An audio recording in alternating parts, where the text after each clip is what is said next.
There was always something. A quiet, nameless restlessness that had lived inside my chest for as long as I could remember. It wasn't loud or dramatic. It was soft, persistent, and impossibly patient. Like an invisible hand gently but insistently pulling at the very center of my being. In the daylight hours, I became an expert at ignoring it. I filled my life with noise and motion. I chased goals, I built careers, I entered relationships, hoping they would finally quiet the feeling I smiled when I was expected to smile. I achieved what the world told me success looked like. I played the part of the good daughter, the reliable friend, the strong woman, the sensual lover. So convincingly that even I began to believe the performance.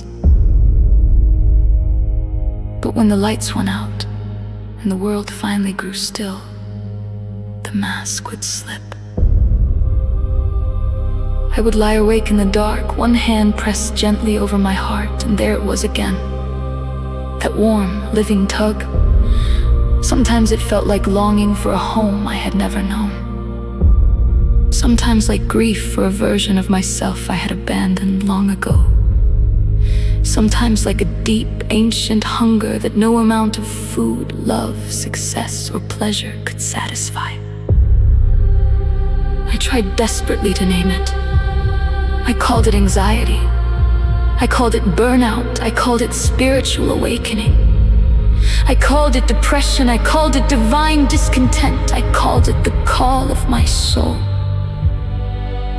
None of the names ever felt completely true, because somewhere in the deepest silence beneath all my thoughts, I already knew. This was not just a feeling. It had a color. It was crimson. A single, glowing red thread tied directly to my heart, pulsing softly, patiently, relentlessly. It had been there through every lifetime, through every forgetting, waiting for the moment I would finally stop running from it. And lately, the pull had grown stronger. It no longer whispered. It was beginning to call. I could feel it in my dreams. Crimson threads weaving through the night sky, wrapping around my wrists, my throat, my ankles, always leading me somewhere I was afraid to go. I could feel it in random moments during the day. A flash of red fabric, a sunset that burned too brightly. A woman with fiery hair who caught my eye and held it just a second too long, as if she recognized something in me I had not yet remembered. The signs were everywhere. And tonight, something inside me finally broke open.